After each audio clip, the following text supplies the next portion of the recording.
తెలుగు రాజ్యంకి స్వాగతం. నేను సత్యనారాయణ. ఇప్పుడు బీజేపీ ఇటీవల లోక్సభ ఎన్నికల్లో 400 సీట్లు వస్తాయని చెప్పేసి ఆశించారు.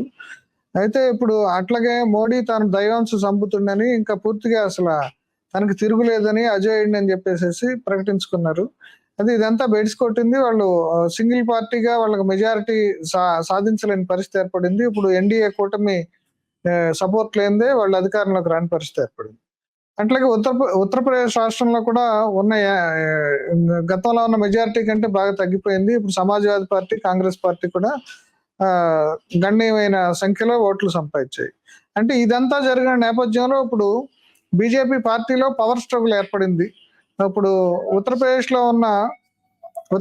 ముఖ్యమంత్రి యోగిని ఏదో రకంగా తప్పించాలి అని చెప్పేసి ప్రధాని నరేంద్ర మోడీ ఎన్నుకో ట్రై చేస్తుంది. అట్లాగే అదే సమయంలో ఇప్పుడు మోడీని కూడా ఇంటికి పంపాలని చెప్పేసి యోగి ట్రై చేస్తున్నాడు. ఎందుకంటే మోడీ తర్వాత ఇప్పుడు అంత గ్లామర్ ఒక స్థాయిలో వచ్చింది, యోగికి వచ్చింది. కాబట్టి ఆయన కూడా ఇప్పుడు ఒక రకంగా చెప్పాలంటే మోడీ తర్వాత తాను పిఎం కావాలని ఆశించాడు. అంటే ఇప్పుడు ఈ ఉత్తరప్రదేశ్ లో సీట్లు తగ్గడంతో ఏంటంటే దానికి యోగిని బాధ్యతగా చేయాలని చెప్పేసి ఒక పక్క ప్రయత్నాలు జరుగుతుంది.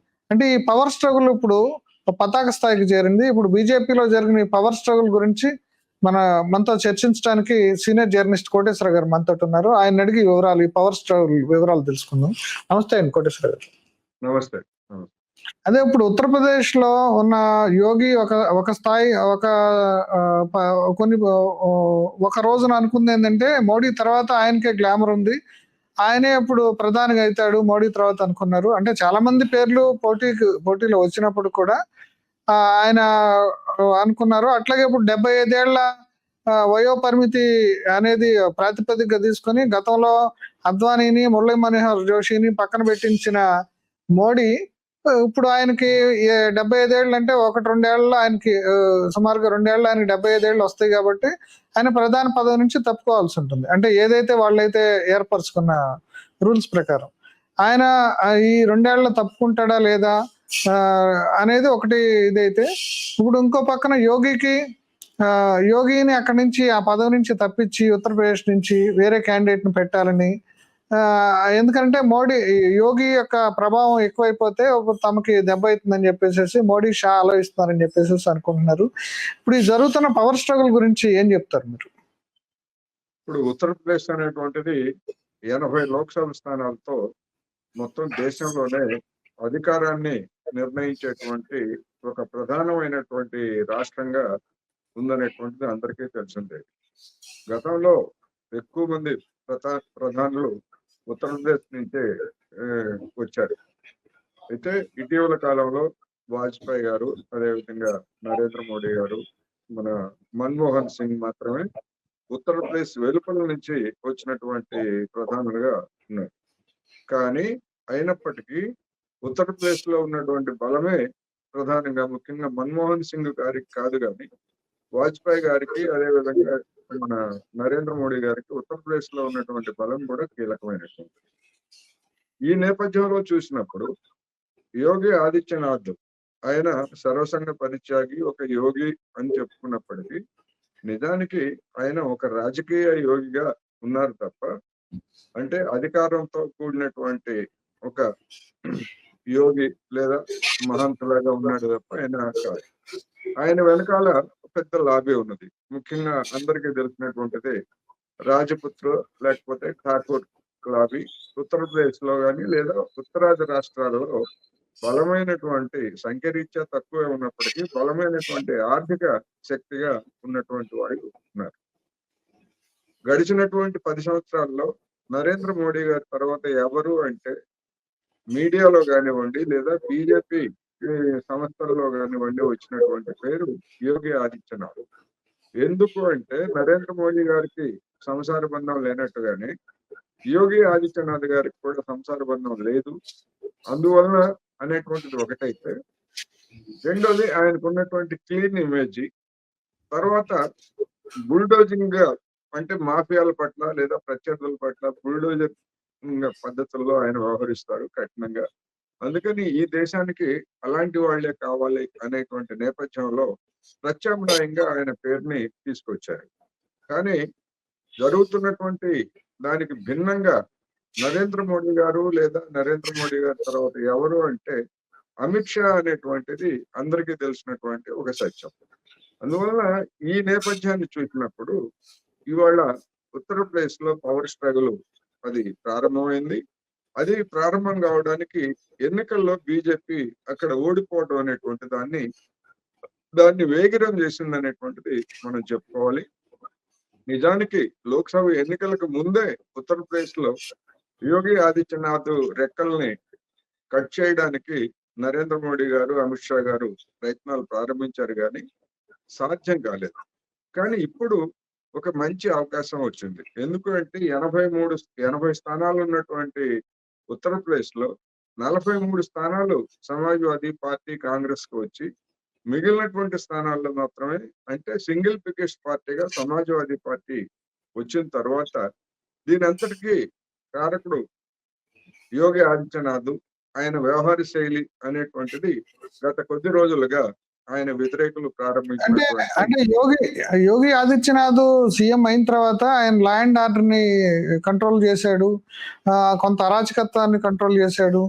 ఇప్పుడు ఇవన్నీ ఆయన మంచి పరిపాలన తీసుకొచ్చాడు, పెట్టుబడులు కూడా రావడానికి కావాల్సిన పరిస్థితులు ఏర్పడినాయి అనేది కూడా ఒక ప్రచారం జరిగిందండి. Yes, జరిగినప్పుడు కూడా యూపీలో ఎందుకని ఇప్పుడు బలం పడిపోయింది? అది దానికి ఏమైనా అంతర్గతంగా ఉన్న రాజకీయాలు కూడా కారణం అని చెప్తున్నారు. ఆయనకి సరి కోఆపరేట్ చేయకపోవటం అది కూడా పార్టీ. బీజేపీ శ్రేణులు అదే విధంగా యోగి ఆదిత్యనాథ్ కి అనుకూలంగా మొత్తంగానే బీజేపీకి అనుకూలంగా ఉన్నటువంటి మీడియా అటువంటి చిత్రీకరణ చేసింది.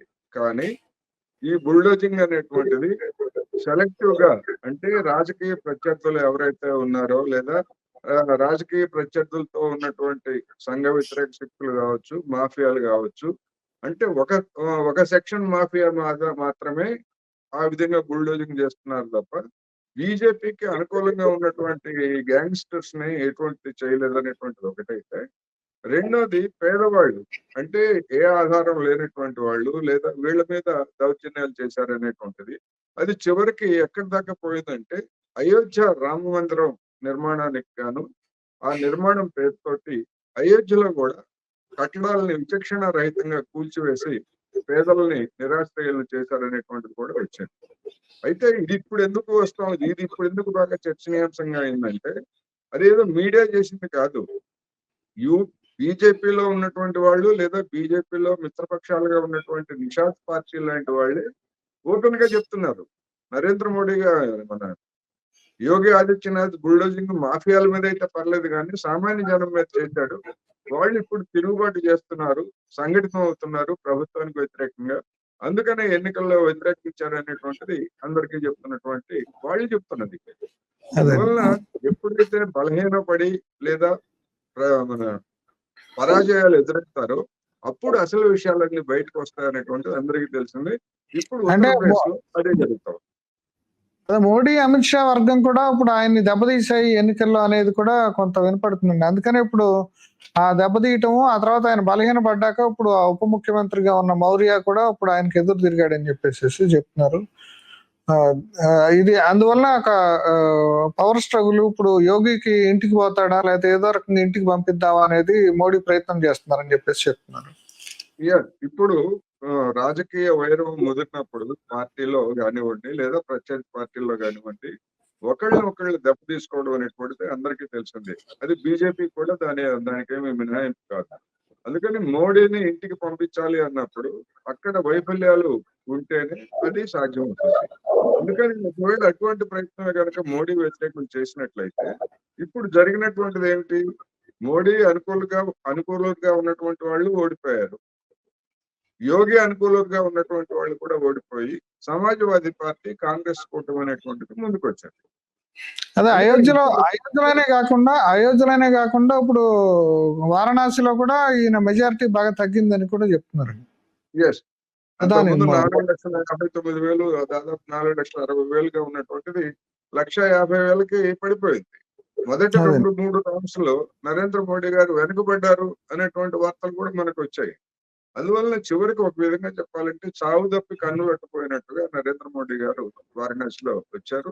అంటే ఇందులో ముఖ్యంగా యోగి పాత్ర ఏమైనా ఉందంటారా ఆయన మెజారిటీ తగ్గటంలో? యోగి పాత్ర ఉందని ఎక్కడా చెప్పట్లేదు. ఎందుకంటే యోగి ప్రాతినిధ్యం లేదా యోగి పలుకుబడి ఉన్నటువంటి ప్రాంతాల్లో కానివ్వండి, లేదా అయోధ్యలో కూడా మొత్తం దెబ్బతిన్నది బీజేపీ. దానికి కారణాలు చెప్తుంది ఏంటంటే, మేము 400 సీట్లు కనుక మాకు వచ్చేట్లయితే మేము రాజ్యాంగాన్ని మారుస్తామని చెప్పేసి కర్ణాటకకు చెందినటువంటి అనంతకుమార్ కాకుండా సాక్షాత్తు అయోధ్య అంటే ఫైజాబాద్ నియోజకవర్గంలో పోటీ చేసినటువంటి బీజేపీ అభ్యర్థి కూడా ఓపెన్ గా చెప్పాడు అక్కడ అనేటువంటిది ఆ మిత్రపక్షాలుగా ఉన్నటువంటి అనుప్రియ పటేల్ అనే ఆమె స్వయంగా చెప్పింది ఈ మధ్య.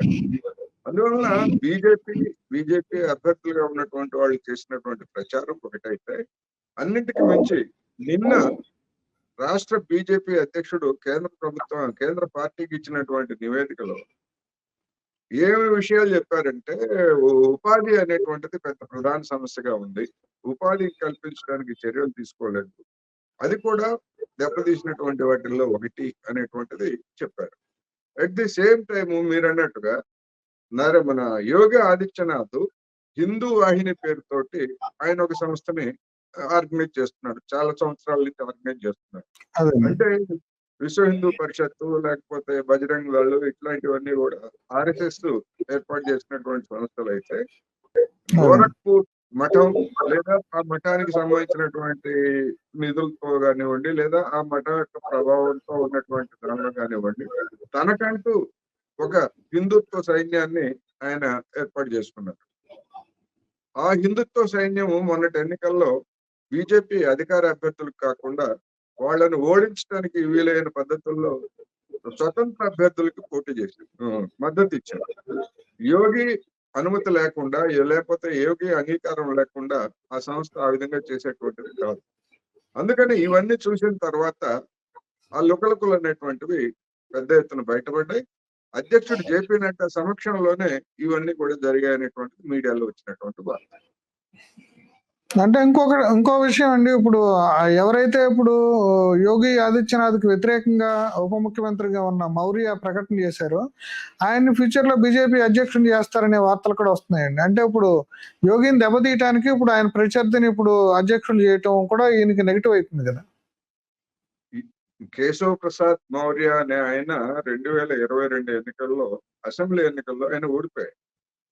ఎందుకు అంటే యోగికి ప్రత్యామ్నాయంగా అప్పటి నుంచే కేశవ్ ప్రసాద్ మౌర్యని అమిత్ షా, నరేంద్ర మోడీ వాళ్ళు ముందుకు తీసుకొచ్చారు. బహుశా ఆ కారణంగా కూడా కేశవ్ ప్రసాద్ మౌర్యను ఓడించడంలో ఈ యోగి ఆదిత్యనాథ్ ముఠ హస్తం కూడా ఉండుంటది అనేటువంటిది ఇప్పుడు జరుగుతున్నటువంటి పరిణామాలు చూస్తుంది. ఆయన ఓడిపోయినప్పటికీ, కేశవ్ ప్రసాద్ మౌర్య ఓడిపోయినప్పటికీ ఒక ఓబీసీ లీడర్ గా పేరున్నటువంటి ఓబీసీ లీడర్ గా లేదా ఓబీసీ ఫేస్ ని జనం ముందు ఓటర్ల ముందు పెట్టడానికి ఆయన్ని ఉప ముఖ్యమంత్రిగా కొనసాగిస్తున్నారు పునరావాసం కల్పించి. ఇప్పుడు ఆయన్ని అక్కడ యోగి మీద ప్రభుత్వం కంటే పార్టీ గొప్ప అనే పేరుతోటి ఆయన ఓపెన్ గా బహిరంగంగానే ప్రకటన చేశారు. అంటే ప్రభుత్వాన్ని కాదు, పార్టీది. దాని అర్థం ఏంటంటే పార్టీది ప్రభుత్వం ఏదో ప్రభుత్వాన్ని కాదు. దానికి కౌంటర్ గా మన యోగి మద్దతుదారులుగా ఉన్నారు. వాళ్ళే ఉంటున్నారంటే, ఓకే నువ్వు కూడా డిప్యూటీ సీఎంఏ కదా, మరి నువ్వు చేసింది ఏమిటి అనేటువంటితో పాటు పార్టీయే ఫెయిల్ అయింది కనుక పార్టీ అధ్యక్షుడు రాజీనామా చేయాలనేటువంటి డిమాండ్ ముందుకు తీసుకొచ్చారు. ఆ పార్టీ అధ్యక్షుడు యోగికి వ్యతిరేక శిబిరంలో ఉన్నటువంటి వ్యక్తి. అందుకని ఇవి ప్రాథమిక దశలో అంటే బయటికి కనిపించేటువంటి ఇవే అయినప్పటికీ అంతకంటే తీవ్రమైనటువంటి విభేదాలు ఉత్తరప్రదేశ్ బీజేపీలో ఉన్నాయన్నది స్పష్టం. ఇప్పుడు యోగి ఆదిత్యనాథ్ ని తిరిగి మళ్ళీ ఆ గోరఖ్పూర్ మఠాధిపతిగా మళ్ళీ తిరిగి వెళ్లే పరిస్థితి క్రియేట్ చేయాలని మోడీ, అమిత్ షా బాగా తీవ్రంగా ప్రయత్నం చేస్తున్నారని చెప్పేసి చెప్తున్నారు. దాంట్లో వాళ్ళు ఎంతవరకు సక్సెస్ అవుతారంటారు? ఇప్పుడు అక్కడ 10 నియోజకవర్గాలు అసెంబ్లీ నియోజకవర్గాలు ఉప ఎన్నికలు జరగాల్సి ఉంది. అందులో 4 నియోజకవర్గాలు అంటే 9 నియోజకవర్గాల్లో పోటీ చేసినటువంటి వాళ్ళు ఎమ్మెల్యేలుగా ఉండి ఎంపీలుగా ఎన్నికయ్యారు. ఆ ఎంపీలుగా ఎన్నికైనటువంటి వాళ్ళలో 4 బీజేపీ మన సమాజ్వాదీ పార్టీకి చెందినటువంటి ఎమ్మెల్యేలు, ఒక 5 బీజేపీ, 4 ఎన్ఎల్డి లోక్దళ్ చెందినటువంటి వ్యక్తి. ఇంకొక ఎమ్మెల్యే ఆయనకి శిక్ష పట్టడంతో సమాజ్వాదీ పార్టీ ఎమ్మెల్యే ఆయన సభ్యత్వానికి అనర్హత కారణంగా 10 అసెంబ్లీలు ఉన్నాయి. ఈ 10 అసెంబ్లీలకి ఈ వచ్చే త్వరలో జరగబోయేటువంటి మన మహారాష్ట్ర, హర్యానా అసెంబ్లీ ఎన్నికల సందర్భంగా వాటితో కలిపి ఉప ఎన్నికలు జరగబోతున్నారని, ఆ ఉప ఎన్నికల్లో 10కి 10 సీట్లు లేకపోతే బీజేపీ సీట్లలో ఏవైనా కొన్ని గనక పోయేట్లయితే ఆ నెపాన్ని యోగి మీద పెట్టి దీన్ని సాధించడంలో మీరే విఫలమయ్యారు అనేటువంటి దాన్ని ఒక ఎల్బీగా సృష్టించడానికి కూడా మొత్తం మనమే పోటీ చేయాలి, ఇంకెవరికి ఇవ్వకూడదు అనేటువంటి దాన్ని ముందుకు తీసుకొచ్చారు. అందువలన ఆ సవాళ్ళను కూడా యోగి కూడా నేను కూడా సవాళ్ళను స్వీకరిస్తున్నాను అని చెప్పేసి అన్నట్టుగా ప్రతి కాన్స్టిట్యున్సీకి మొత్తం 10 కాన్స్టిట్యున్సీలు ఉంటే 16 మంది మంత్రుల్ని ఆయన నియమించినట్టుగా కూడా వార్తలు వచ్చాయి. అందువల్ల ఏం జరుగుతుంది ఏమిటి అనేది చూసినప్పుడు డెఫినెట్ గా ఈ అసెంబ్లీ ఎన్నికలను కూడా అవకాశంగా తీసుకొని ఆయన దెబ్బతీయడానికి పావులు కలుపుతున్నారనేటువంటిది అక్కడ ఉన్నటువంటి ఉత్తరప్రదేశ్ రాజకీయాలను చూస్తున్నటువంటి విశ్లేషకులు ఘంటాపదంగా చెప్తున్నటువంటి మాట. అదండి. ఇప్పుడు మోడీ ఇప్పుడు గతంలో నరేంద్ర మోడీ 75 సంవత్సరాల ఏజ్ అనేది దాన్ని పెట్టుకుని ఇప్పుడు ఆయన అద్వానీని, మురళీ మనోహర్ జోషిని కూడా మొత్తం తప్పించాడు. అసలు సీన్ లో లేకుండా చేశాడు. ఇప్పుడు మరి చేశాడు. ఇప్పుడు మరి అట్లాగే ఇప్పుడు ఇతను కూడా సీన్ లో లేకుండా చేస్తాడా, లేకపోతే యోగి కూడా బలమైన నాయకుడే కాబట్టి ఆయన మోడీని రిప్లేస్ చేయడానికి దానికి ప్రయత్నం చేస్తాడంటారు? వీళ్ళలో ఎవరు గెలుస్తారంటారు? ఇప్పుడు నరేంద్ర మోడీ గారికి కార్పొరేట్లు అనేటువంటివి బలమైనటువంటి మద్దతుదారులుగా ఉన్నారు. వాళ్ళ ప్రయోజనాలను సాధించుకోవాలంటే నరేంద్ర మోడీ రూపంలో వచ్చినటువంటి వ్యక్తి ఏమైనా సరే, అంటే గుజరాత్ లో గోద్రా అనంతరం జరిగినటువంటి అల్లర్లని ఏ విధంగా అయితే ఆయన కఠినంగా అణచివేసి ఎన్ని విమర్శలు వచ్చినా లెక్క చేయకుండా ఆయన ఏ విధంగా ఉన్నారో, ఈ సంస్కరణలను కూడా ఎంత వ్యతిరేకత ఉన్నప్పటికీ అమలు జరపగలిగినటువంటి సత్తా నరేంద్ర మోడీకే ఉందనేటువంటిది కార్పొరేట్ వర్గానికి ఉన్నటువంటి నమ్మకం. ఆ కారణంగానే ఆయనకి లేనటువంటి ప్రచారాన్ని లేదా శక్తియుక్తులను కూడా హైప్ చేయడంతో పాటు ఆయనకి ప్రత్యర్థులుగా ఉంటారు అనుకున్నటువంటి వాళ్ళందరినీ కూడా ఈ 75 సంవత్సరాల పేరుతోటి అయితే స్వయంగా ఏర్పరచుకున్నటువంటి నిబంధన అనుకుంటారు. ఆ పేరుతోటి అద్వానీని లేదా మురళీ మనోహర్ జోషి గారిని ఇంకా కొంతమందిని తప్పించేశారు. కానీ నరేంద్ర మోడీ గారికి ఈ 10 సంవత్సరాల అధికారం తర్వాత లేదా దాని అధికార రుచి మరిగిన తర్వాత తాను శాశ్వతంగా దాని ఉండాలి అనేటువంటిది కలిగినట్టు స్పష్టంగా కనిపిస్తా ఉంది. దాని వెనకాల కార్పొరేట్ శక్తులు కూడా ఉన్నాయనేటువంటిది స్పష్టం. ఎందుకంటే ఆయన ఉంటేనే తమ ఎజెండా అమలు జరుగుతుంది అనేటువంటిది వాళ్ళ భావన. అందుకనే తనకు లేనటువంటి నేను దైవాంశ సంభూతుడిని, నేను మామూలుగా పుట్టలేదు, నేను దైవాంశ సంభూతుడిని కనుక నాకు అదనపు శక్తి వస్తా ఉంది అంటే నాకు 75 సంవత్సరాల నిబంధన నాకు వర్తించదు అనేటువంటిది ఇండికేషన్ ఇచ్చాడు. ఒకవేళ ఏ కారణంతో అయినా వస్తే అమిత్ షాని ఆయన షాడో ప్రధానిగా రంగంలోకి తీసుకొచ్చారు. ఆ అమిత్ షా గారికి ప్రధానమైనటువంటి ప్రత్యర్థిగా ఒకళ్ళు యోగి ఆదిత్యనాథ్, నితిన్ గడ్కరీ. ఇప్పుడు ఆర్ఎస్ఎస్ కూడా ఇప్పుడు మోడీ పట్ల ఈ మధ్యలో ఆర్ఎస్ఎస్ నేతలు కూడా కొంతమంది విమర్శలు చేశారు. ఈ మోడీ కూడా ఏదో ఇక పార్టీలో ఇక తను తిరుగులేని నేత కింద ఇప్పుడు వాళ్ళకి ఆర్ఎస్ఎస్ కి సంఘ పరివార్కి కూడా దాటిపోయి ఇక ఆయనే గొప్పడు అనుకునే పరిస్థితి వచ్చింది కాబట్టి వాళ్ళ సపోర్ట్ ఇప్పుడు ఏమన్నా యోగి ఆదిత్యనాథ్ వైపు ఉండే అవకాశం ఉంటుందా? అంటే నా ఆర్ఎస్ఎస్ స్వభావం ఏంటంటే ప్రతి అంశాన్ని తన కంట్రోల్లో ఉంచుకోవాలనేటువంటిది ఆర్ఎస్ఎస్ స్వభావం. ఇప్పుడు నరేంద్ర మోడీ గారు అటువంటి దానికి కొంచెం పక్కకు జరిగి ఆర్ఎస్ఎస్ కాదు నా కారణంగానే ఆ బీజేపీకి అధికారానికి వచ్చింది అనేటువంటి దానికి ఆయన వెళ్ళిపోయిన కారణంగా, రెండోది అది ఆయనకు ఉన్నటువంటి పరిమితులను కూడా ఆర్ఎస్ఎస్ కి తెలుసు కనుక ఆయన తోకలను కూడా కత్తిరించాలనేటువంటి ఉద్దేశంతోనే మోహన్ భగవత్ గారు ఆ విధమైనటువంటి కామెంట్స్ చేశారు. అందుకని ఇప్పుడు ఒక power struggle RSS Narendra Modi మధ్య జరుగుతూ ఉంది. నరేంద్ర మోడీ షా ద్వయం మధ్య, అదేవిధంగా నితిన్ గడ్కరీ మధ్య కూడా ఒకటి జరుగుతూ ఉంది. అదేవిధంగా యోగి ఆదిత్యనాథ్. అంటే దాదాపు ఒక 3 శిబిరాలు కనిపిస్తున్నాయి. ఎందుకంటే ఆల్టర్‌నేటివ్ గా నరేంద్ర మోడీ గారు కాకపోయేట్లయితే బాంబే క్లబ్ నితిన్ గడ్కరీని ముందుకు తీసుకొస్తాం.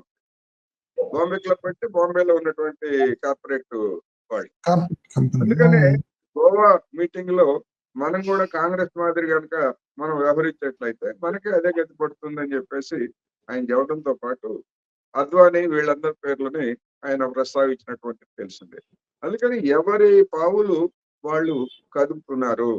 వీటన్నింటికీ కారణం ఏంటంటే నరేంద్ర మోడీ గారి బలహీనత ఏమిటో బయటపడింది. బీజేపీ బలహీనత ఏమిటో బయటపడింది. దానికి సంపూర్ణ మెజారిటీ రాకపోవడం ఈ ఈ పరిణామాలన్నింటినీ వేగిరపరుస్తోంది అని మనం చెప్పుకోవచ్చు. ఇప్పుడు ఈ పవర్ స్ట్రగుల్‌లో యోగి ఆదిత్యనాథ్ వైపు ఇప్పుడు ఆర్ఎస్ఎస్ గనుక ఉండే అవకాశం ఉందంటారా? ఎందుకంటే ఆయన హిందూ వాహిని బలమైన సంస్థ ఉంది. ఆయన ఒక మఠాధిపతి. ఆయనకు కూడా ఎంతో కొంత గ్లామర్ ఇప్పుడు మోడీ లాగానే అంటే మోడీని మెచ్చుకునే వాళ్ళేమో ఆయన్ని చాలా గొప్పాడు, అజేయమైనాడు, శక్తివంతుడు అంటారు. ఇప్పుడు మామూలుగా ప్రజాస్వామ్య పద్ధతిలో చూస్తే ఆయన నిరంకుశ ధోరణి పట్ల కూడా విమర్శలున్నాయి. ఇప్పుడు యోగికి కూడా అటువంటి లక్షణాలే ఉన్నాయి. కొంత గ్లామర్ వచ్చింది. ఇవన్నీ ఉన్నాయి కాబట్టి ఆర్ఎస్ఎస్ ఇప్పుడు ఆయన్ని ఒకవేళ మోడీని తగ్గించాలి అనుకున్నా, లేదా మోడీని తప్పించాలనుకున్నా యోగిని తీసుకునే అవకాశం ఉందా? అంటే ఇప్పుడు ఉత్తరప్రదేశ్ లో మొన్న జరిగినటువంటి ఓటమి తర్వాత యోగికి ప్రతిష్టకి దెబ్బతిన్నది. ఆయన బుల్డోజింగ్ వ్యవహారం చేయాలనేటువంటిది అక్కడ ఉత్తరప్రదేశ్ లో రాబోయేటువంటి రోజుల్లో కూడా నష్టం కలిగిస్తుంది అనేటువంటి అభిప్రాయాలు వెల్లడవుతున్నాయి. అందుకని ఒక విధంగా చెప్పాలంటే ఆర్ఎస్ఎస్ కూడా ఇప్పుడు ఇరకాటంలో పడింది. అందుకని ఇప్పుడు ప్రధానంగా రాబోయేటువంటి రోజుల్లో మిత్రపక్షాల మీద ఆధారపడటం, ఇది మన నితీష్ కుమార్ గాని లేదా చంద్రబాబు నాయుడు గారు వాళ్ళ మీద ఆధారపడటం, కొన్ని పరిమితులు అనేటువంటివి ఏర్పడినటువంటి పూర్వ రంగంలో అదే. ఈ సంస్కరణలని ఎవరైతే ముందుకు తీసుకెళ్తారు అనేటువంటిది ఇవాళ కార్పొరేట్ రంగం కూడా ఒక మథనం జరుపుతా ఉందనేది నా అభిప్రాయం. ఎందుకంటే ఆ మథనంలో భాగంగా చివరికి ఎవరైతే తమ ఎజెండాని తీసుకెళ్తారు అని అనుకుంటే వాళ్ళకే నరేంద్ర మోడీ గారు అయితే నరేంద్ర మోడీ గారిని కంటిన్యూ చేస్తారు. లేదు ఆయన కాదు, ఆయనతో లాభం లేదు, ఇంకా కొత్త బొమ్మను తీసుకురావాలనుకుంటే నితిన్ గడ్కరీని తీసుకురావచ్చే అవకాశాలు ఉన్నాయి. అదే విధంగా యోగి ఆదిత్యనాథ్ ను కూడా తీసుకొచ్చేటువంటి అవకాశాలు డెఫినెట్ గా ఉన్నాయి. ఉత్తరప్రదేశ్ లో ఉన్నటువంటి లాబీ యోగి ఆదిత్యనాథ్ కి సహజంగానే అది మద్దతు ఇస్తుంది అనేది చెప్పుకోవచ్చు. అంటే ఒకప్పుడు రాజ్నాథ్ సింగ్ పేరు కూడా ముందుకు వచ్చింది. ఎందుకంటే బలమైన రాజ్పుట్ లీడర్ కాబట్టి ఇప్పుడు మోడీ అవును. తర్వాత ఆయన శక్తివంతమైనాడు. ఆయనకి అవకాశం వచ్చే అవకాశం ఉంది. ఇప్పుడు ఆయన పోటీ నుంచి ఎందుకని అంటే ఆయన పేరు పోటీలో వినపడకుండా ఎందుకు పోయిందంటారు? ఆయన పేరు వినపడకుండా పోవడానికి యోగి ఆదిత్యనాథ్ ముందుకు రావడం అనేటువంటిది ఒక కారణం అయితే, ఆయన యొక్క పరిమితులు కూడా, ఆయన యొక్క సామర్థ్యం కూడా పరిమితులు ఉన్నాయనేటువంటిది తెలిసింది. అందువలన ఆయన ఏదో రక్షణ మంత్రిగా ఉన్నారు తప్ప ఎక్కడ ఉత్తరప్రదేశ్ నుంచి గణనీయమైనటువంటి సంఖ్యలో ఎంపీలు ఉన్నప్పటికీ కేంద్ర ప్రభుత్వంలో ఆయన హవా గాని, ఆయన పలుకుబడి గాని ఏమీ లేదు ఇప్పటి వరకు జరుగుతున్నటువంటి దాంట్లో. అందుకని ఆయన్ని ఇప్పుడు మన ఆ కమ్యూనిటీలో, ఆ సామాజిక తరగతిలో ఒక పెద్దగా తీసుకొచ్చి యోగి ఆదిత్యనాథ్ని దెబ్బతీయడానికి కూడా ఆయన్ని కూడా ఇప్పుడు వినియోగించుకోవడానికి ప్రయత్నిస్తున్నట్టుగా జరుగుతా ఉంది. ఇంకా కొంతమంది ఆ రాజపుత్ర లేదా ఠాకూర్ సామాజిక తరగతి చెందినటువంటి వాళ్ళందరినీ కూడా ఇప్పుడు అమిత్ షా గారు లేదా నరేంద్ర మోడీ గారు దువ్వుతున్నారు. ఎందుకు అంటే ఆ కమ్యూనిటీలో విభజన కనుక తీసుకొచ్చేట్లయితే 2 తరగతులు బలహీనపడతాయి. యోగి బలహీనపడతాడు. యోగిని ప్రత్యర్థులుగా ఉన్నటువంటి ఈ రాజపుత్ర వర్గం కూడా బలహీనపడుతుంది. అప్పుడు తాము బలంగా ఉండి ఈ ఓబీసీ లేదా ఈ ఈ ఈ రాజకీయాలతోటి చక్రం తిప్పొచ్చు, అందరినీ అదుపు చేయొచ్చు అనేటువంటిది నరేంద్ర మోడీ గారు, అమిత్ షా వ్యవహార శైలిగా కనిపిస్తా ఉంది. అయితే అది విఘటించినా ఆశ్చర్యం లేదు. అటువంటి రాజకీయాలు బలహీనమైనటువంటి పరిస్థితుల్లో వికటించిన రాజకీయ మనం చెప్పలేము. వికటించిన ఆశ్చర్యం లేదు. ఇప్పటికే వికటించేటువంటి అదే ఇప్పుడు యోగి ఆదిత్యనాథ్ ఇప్పుడు మోడీని రిప్లేస్ చేయడానికి లేదా మోడీని దెబ్బతీయటానికి ఏ రకమైన ఎత్తుగడలు అనుసరిస్తున్నారు? ఆయన దాంట్లో సక్సెస్ అయ్యే అవకాశం ఉందా? అంటే అంటే ఇప్పుడున్నటువంటి పరిస్థితుల్లో యోగి ఆదిత్యనాథ్ ఉత్తరప్రదేశ్ వరకు తన హోళ్ళని కాపాడుకోవడానికి, తన ముఖ్యమంత్రి పీఠాన్ని కాపాడుకోవడానికి అవసరమైనటువంటి శక్తియుక్తులన్నిటినీ ధారపోస్తున్నాడు. కానీ దేశంలో ఇప్పుడు మహారాష్ట్ర గానివ్వండి, లేకపోతే బీహార్ గానివ్వండి, ఈ దేశంలో ఉన్నటువంటి బీజేపీ శక్తులందరినీ లేదా ఎంపీలందరినీ గూడా కూడగట్టగలిగినంత సామర్థ్యం గాని, లేదా సత్తా గాని ఇప్పటి వరకైతే కనపడట్లేదు. అందుకని కార్పొరేట్ లాబీ గనక ఆయన వెనకాల ఉండేట్లయితే అది పెద్ద సమస్య ఏం కాదు. అందుకని అదే. కార్పొరేట్ లాబీ ఆయన ఎంచుకుంటుందా లేదా అనేటువంటిది ఒకటి. ఆయన ఎంచుకోకుండా ఉండాలి. ఆయన యొక్క ప్రతిష్ట దెబ్బతీయాలి. ఆయన ఏమి పనికిరాని వ్యక్తి అని చెప్పేసి చెప్పడం కోసం ఇప్పుడు నరేంద్ర మోడీ గారు, అమిత్ షా ప్రయత్నిస్తున్నారనేటువంటిది వస్తున్నటువంటి వార్తలు. ఇప్పుడు అది ఒకవేళ గనక నరేంద్ర చెప్పండి. ఇప్పుడు ఒకవేళ నరేంద్ర మోడీ గారు గనక దానిలో విఫలమయ్యేట్లయితే యోగి బలమైనటువంటి నాయకుడిగా ఉత్తరప్రదేశ్ లో ముందుకొస్తాడు. అప్పుడు ఛాన్సెస్ కూడా మనం కాదనలేము. ఎందుకంటే కార్పొరేట్ రంగం కూడా మద్దతు కనుక ఇచ్చేట్లయితే డెఫినెట్ గా మళ్ళీ యోగి కూడా ముందుకు రావచ్చు. కానీ ఇప్పటి వరకు జరుగుతున్నటువంటి పరిణామాలు ఇవన్నీ చూసినప్పుడు యోగిని దెబ్బతీయడానికి ఎక్కువ అవకాశాలు ఉన్నాయనేది కనిపిస్తా ఉంది. అంటే ఇప్పుడు యోగిని చేస్తే ఇప్పుడు అదే ఒకవేళ మోడీని రిప్లేస్ చేయాలంటే అమిత్ షాకి ఆ స్థానం ఇచ్చేంత పరిస్థితులు ఉన్నాయంటారా? మోడీ స్థానంలో అమిత్ ఇప్పుడు ఆయన రిటైర్ అయ్యే పరిస్థితి వస్తే 75 ఏళ్ల షరత్ తోటి ఇప్పుడు అమిత్ షా వచ్చే అవకాశం ఉందా? ఇప్పుడు ఆయన్ని ఆర్ఎస్ఎస్ ఇప్పుడు అంగీకరిస్తుంది అంటారా? ఆర్ఎస్ఎస్ అంగీకరించకపోవడం అనేటువంటిది ఇవాళ ఒకసారి అధికారానికి వచ్చిన తర్వాత ప్రధానమంత్రి పదవి దాకా ఆ స్థాయికి వచ్చిన తర్వాత ఆర్ఎస్ఎస్ అనేటువంటి పాత్ర సెకండరీ అవుతుంది. కార్పొరేట్ శక్తులు ఇదే ప్రధానమైనటువంటి పాత్రగా మారుతుంది.